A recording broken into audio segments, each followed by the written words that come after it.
السلام عليكم بنات، كي دايرين؟ لاباس عليكم؟ يا ربي تكونوا بخير وعلى خير. على بركه الله اليوم ان شاء الله فيديو جديد وحليوه جديده ان شاء الله. اليوم غادي نوجد معكم واحد الحلوه ديال الهلال فنده في سكر كلاصي.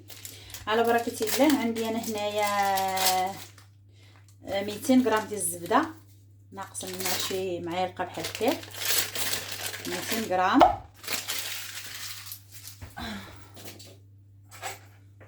نحطها بحال هكا على حراره المطبخ. كانت في الثلاجه بقى شويه شاده، خرجتها ما دابتش مزيان صافي. وعندي ان شاء الله جوج فورماجات. كيف ما كتشوفوا هاد الفورماجه راها كبيره، الوزن ديالها قولي بحال 4 الفرماجات.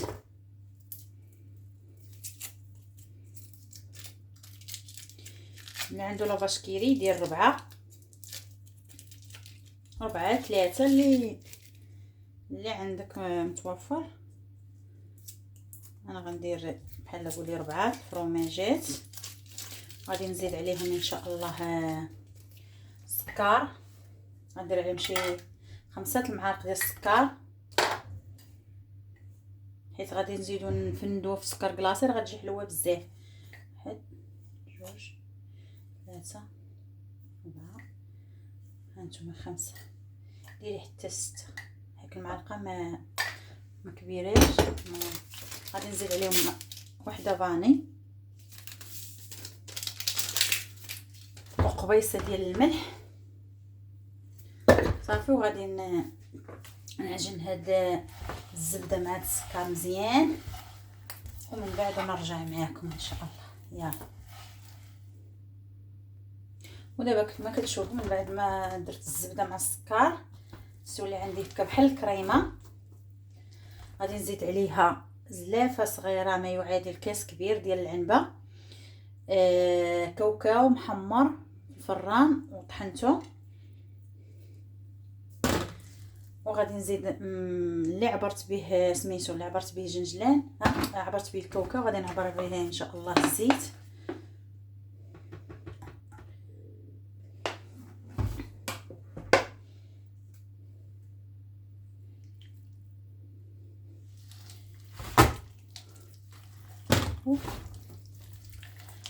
صافي غادي نمشي بحال هكا. وغادي نزيد عليهم بيضه وحده. انا حطيت هنا جوج، غادي ندير غير وحده.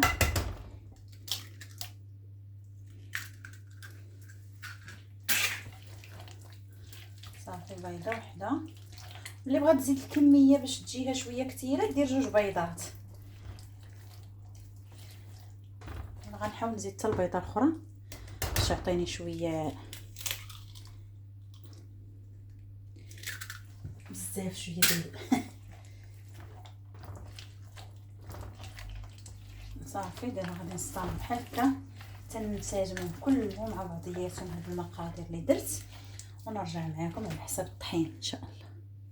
ودابا شوفوا كيفاش ولا ندير خليط ولا بحال الكريمه. غادي نزيد عليه راس المعلقه ديال الخميره، ما غاديش ندير الخميره كلها، غير راس معلقه، غير شويه، غير بحال قولي نص معلقه صغيره. ما نكثرش هذا حيت الا كثرتي الخميره ملي كديريها في الفران كتزيد تسرح ليك. من الافضل ديري غير راس المعلقه، نص معلقه صغيره. هذه الحليوه راه كتجي لذيذه بزاف وكتجي فيها ديك المذاق ديال الكاوكاو. انا كتعجبني الحلوه ديال الكاوكاو. ودابا صافي غادي نستمر بحال هكا. غادي ندير الطحين، نشوف شحال غياخذ ليا هاد المقادير هادو ديال الطحين ونرجع معاكم. صافي غنستمر بحال هكا تنجمع العجينه. ودابا كما كتشوفوا انا جمعت العجينه ديالي صافي. انا غادي نقسمها بحال هكا.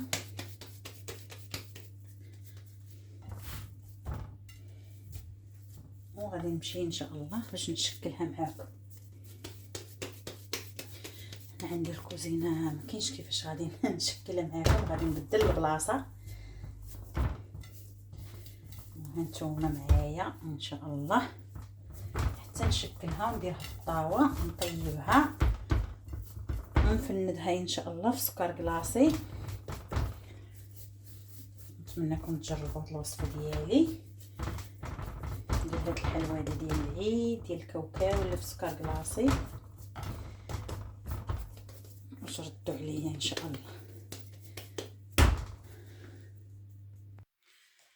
على بركه الله دابا غادي نشكل معكم. كيف ما شفتوا راه كان عندي كيلو ديال الطحين، داك الخليط اللي درت راه خدا ليا شي نص كيلو وشي شويه، على حسب نتوما راكم عينكم ميزانكم، على حسب الخليط اللي عندكم غادي تشوفوا شحال غادي ياخذ لكم ديال الطحين.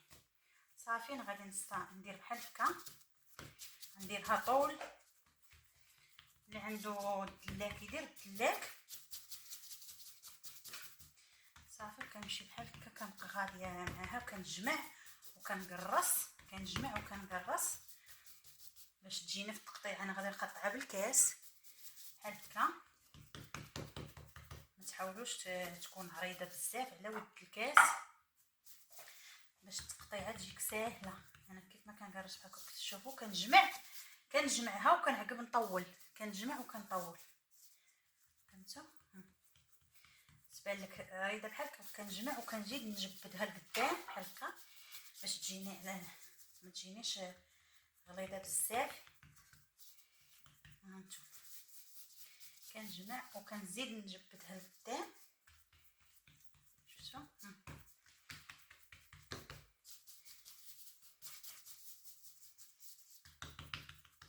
هي خليها شويه غليظه ماشي ثاني بزاف، ولكن بين وبين ما غليظه ما رقيقه.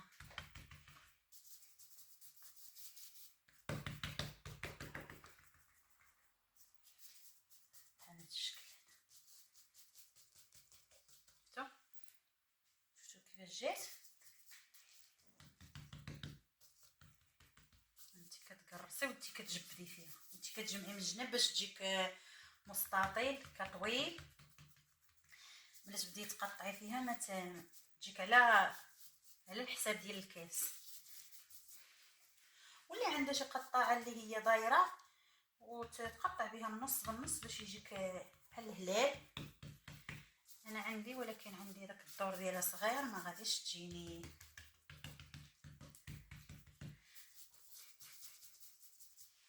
صافي شفتوا غليظه بزاف ما رقيقه. هانتوما شوفوا الكاس غادي ندير بحال هكا، نحيد بعدا هاد الاولى. حاولوا الكاس تكون خاصها تكون بيد الكاس باش ما يجيوكش هاد الجناب خارجين من الجناب.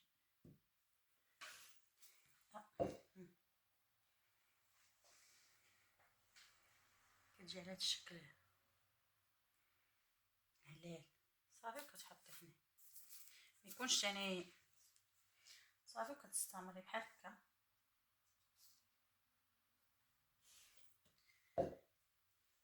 راه كتجي لذيذه بزاف هاد الحلوه. شفتوا؟ واللي بغى يدير اي شكل بغيتي ديريه. شوف انا الكاس راه عندي صغير شويه كيجيب ليا كيبقاو خارجين ليا الجناب، نقطع منهم بحال هكا شويه.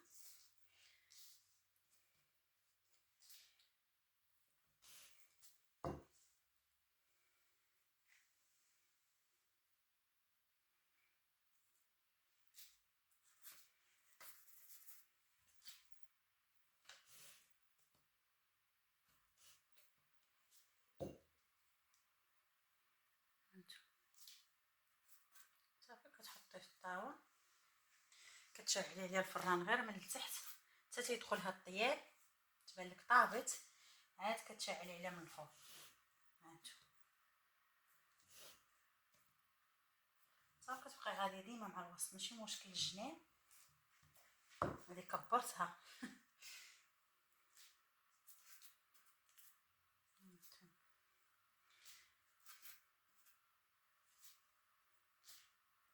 اللي بغى يزوقها غير من الفوق يزوقها غير من الفوق. واللي بغى يدير ليه سكر كلاصي يفندها في سكر كلاصي كلها يفندها فيه على حسب كله وكيفاش كيبغي يزوق الحلوه ديالها.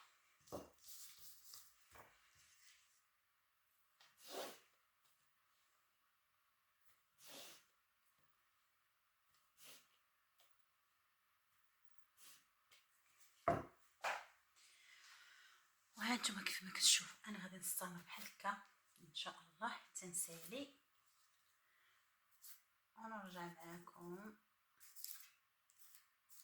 هذه اللي بغات ديري منها حتى شي شكل ديال اخر راه ديريه، راه هاد العجينه راه تخرجي منها شحال من شكل.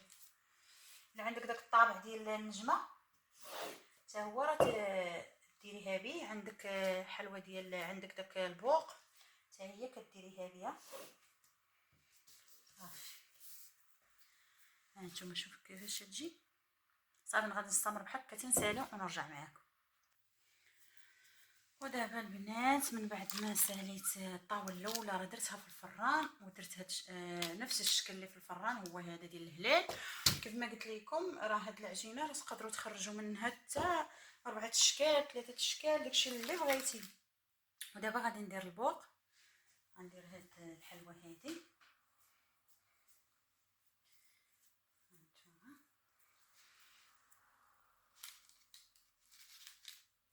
هانتوما كيف تشوفوا. ضغطوا مزيان باش تجيكم هنا واحد الحفيره. الا بغيتو ديروا فيها غديروا فيها نقيضه ديال الشكلاط، ولا بغيتو ديروا فيها شي حليوه، ولا بغيتو ديروا فيها الكونفيتير، ولا داكشي على حسب اللي بغى. كيف ما بغيتي تزوقيها تزوقيها. حاولي ملي تضغطي تبركي على صبعك حتى تيخوالك البوق.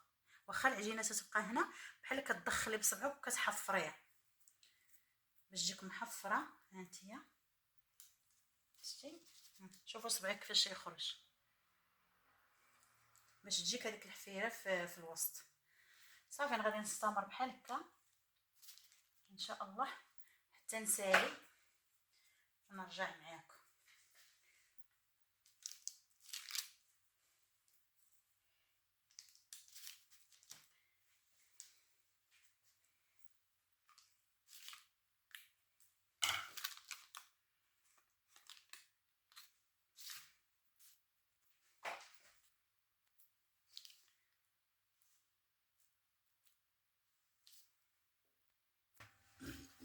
وهانتوما البنات كيف ما كتشوفوا ها هي الطاوله الاولى ديالي طابت محمره. هانتوما كيف ما كتشوفوا ما خاصهاش تحمر بزاف. المهم راها محمره هانتوما طيبه. حيت غادي نعاود شوفوا من ما تتكطريش الخميره الحلوه راه ما كتسرحش راه كتجي هي هذيك. هانتوما كيف ما كتشوفوا طيبه مغليظه مرقيقه بين وبين. ودابا نخليها حتى تبرد ان شاء الله وعاد نفندو في سكر كلاصي. ما تحاولوش تهزوها وهي سخونه راه تتفرتت. شوف هذه انا حاولت غير نقلبها نشوف واش طابت من التحت. هي باقا شويه دايره من الفوق باقا ما طيباش، ولكن هذه راه تهرسات ليا في يدي ملي تكون باقا. شوفوا كي تتفرتت شفتوا راه كتجي لذيذه بزاف وكتجي هشيشه. هذه انا غير هزيت وحده بغيت نقلبها كيفاش واش طابت من التحت هذا وهي تهرس في يدي ملي تكون باقا سخونه راه غير كتهرس. حيت داك الفروماج اللي درت فيها والزبده كتعطيها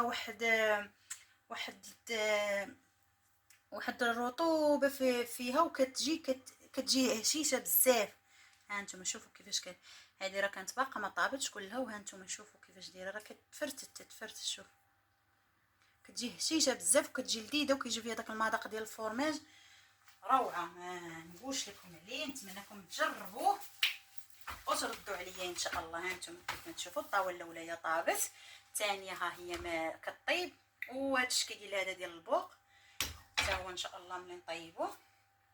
هانتوما شوفوا راه كتجي كتشعلي لها غير من التحت حتى تتبان لك طابت وشدت راسها مزيان، عاد كتشعلي عليها من الفوق صافي. وانا معاكم. بغيتي تفنديها في سكر كلاصي تفنديها، بغيتي دهنيها بالشوكولاط من هنا وتزوقيها بشي بالكوك ولا بكاوكاو نيت مهرماش ولا اللوز كيف ما بغيتي ديريها نص شوكولاط ابيض ونص شوكولاط كحل الشوكولاط الكحل والشوكولاط الابيض، بغيتي ديريه نص نص، هي راه كتجي هائله وكتجي لذيذه بزاف وكتجي واحد المنظر فيها زوين. المهم هو المذاق راه ما نقولش لكم عليه، راه كتجي لذيذه بزاف وكتجي هشيشه وفي واحد المذاق داك ديال الفورماج كيزيد فيه واحد اللذه. نتمنىكم تجربوها وتردوا عليا. ودابا ان شاء الله انا معاكم تطيب لي الطاوه الثانيه وطيب لي هذه، ومن بعد عاد نفنها في السكر كلاصي. المهم تذوقي كيف ما بغيتي ان شاء الله يا ربي. ودابا هانتوما كما كتشوفوا ها هي الحليوه الشكل الاخر طاب، شوفوا كيفاش كيجي، راه كتجي حتى هي محمره من الفوق ومن التحت. شفتوا كيفاش كتجي في هذه الحفيره هذه، شوف راه كتقيسيها كتفرت، تحاول تخليوها حتى تبرد عاد تقيسوها، عاد تقيسي تفرت، كتجي رطبه بزاف سخونه. ها شوفوا كيفاش طايبه من التحت، شوفوا هذه الحفيره كيفاش تجي. هذه الحفيره هي اللي قلت لكم ديروا فيها نقيطه ديال الشكلاط، نقيطه ديال الكوفيتير ديال سميتو شويه الكوفيتير وديري عليه شويه الكوك.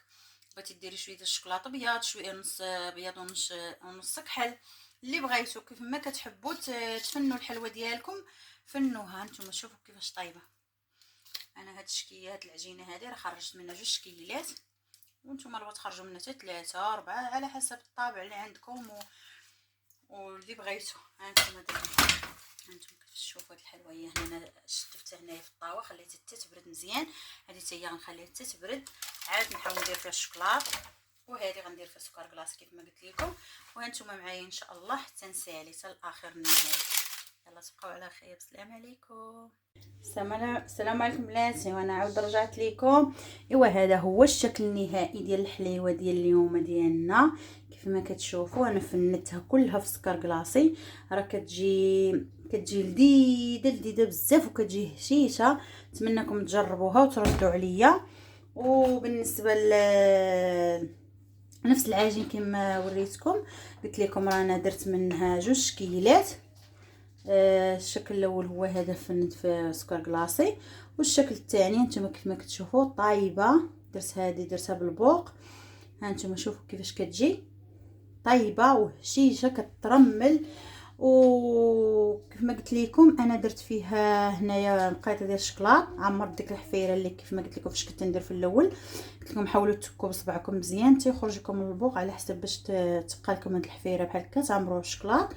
انا عمرتها بالشكلاط ودرتها في الثلاجه، شوفوا راه جمد صافي. واللي باغا دير فيها ديك فروته سيكا بحال حب الملوك وداك سميتها هي ديك الفروته اللي تكون معسله كيزوقوا بها نيت الحلويات.